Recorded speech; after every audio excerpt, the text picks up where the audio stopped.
Annoncée il y a plusieurs jours, l'opération de la mise en application des mesures barrières dans les marchés du Grand Libreville voit le jour.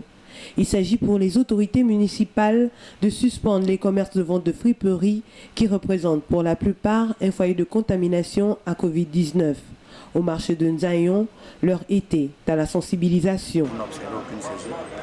On sensibilise parce qu'il était question de pouvoir communiquer avec les surtout les conscientiser. Ils comprennent que ce n'est pas une seule lutte du gouvernement ou de la mairie. C'est une lutte d'ensemble qui nécessite l'implication de tous. Cette opération est également l'occasion pour l'inspection générale municipale de régler la question des marchés anarchiques. Partout il y a des marchés de proximité, notamment au charbonnage et en Zanon. Nous exigeons que les personnes qui exercent dans le cadre de la vente de produits vivriers puissent réintégrer les marchés qui ont suffisamment de place curieusement, afin que ces activités aussi soient exercées dans le respect des règles d'hygiène et tout ce qui va avec.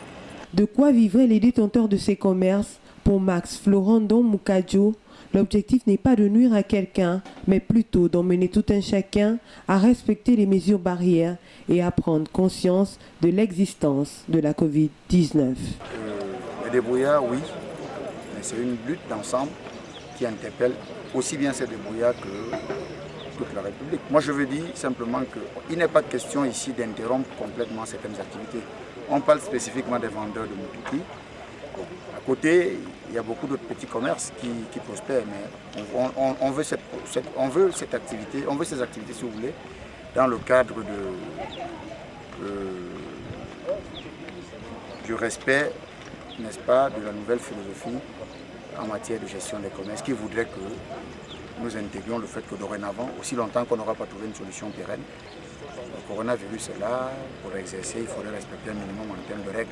Espérons que cette opération de sensibilisation ne s'étende pas sur une longue période et qu'elle produise des effets escomptés, notamment la prise de conscience de ces commerçants qui, pour la plupart, vivent de ces commerces.